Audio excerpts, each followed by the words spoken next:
पोहे तयार करण्यासाठी कढई ठेवली.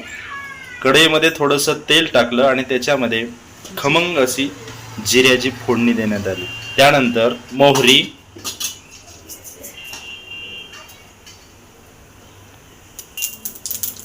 मोहरी आणि जिरे तडतडल्यानंतर त्यामध्ये शेंगदाणे टाकावे, म्हणजे शेंगदाणे कुरकुरीत होतील आणि खाण्यासाठी आपल्याला खमंग लागतील.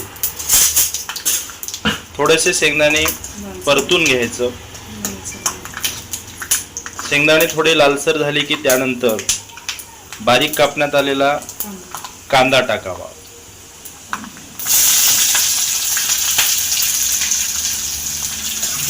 कांदा गोल्डन कलरचा झाल्यानंतर त्याला थोडंसं परतून घ्यावं.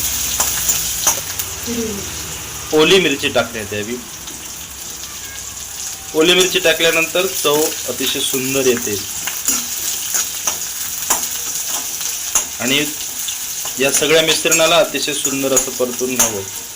त्यानंतर कढीपत्ता टाकावा. हे सगळं मिश्रण परतून घ्यावं. या सगळ्याला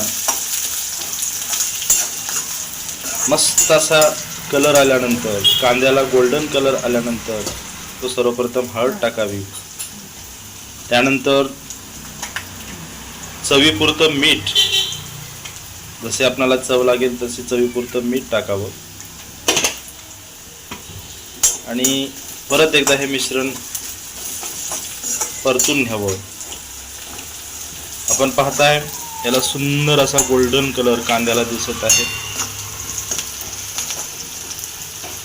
एक चांगला कलर या ठिकाणी आपल्याला दिसत आहे.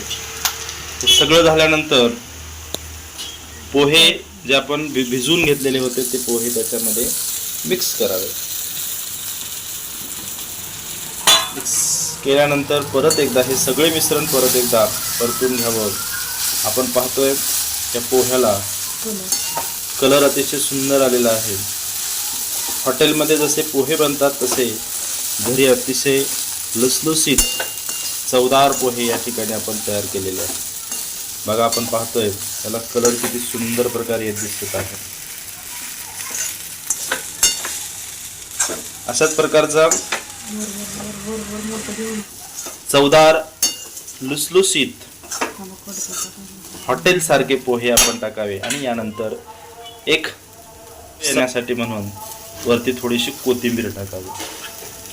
बघा, पाहतोय आपण एक सुंदर कलर या ठिकाणी आपल्याला दिसतोय. खावा, लाईक, सबस्क्राईब करायला विसरू नका. धन्यवाद.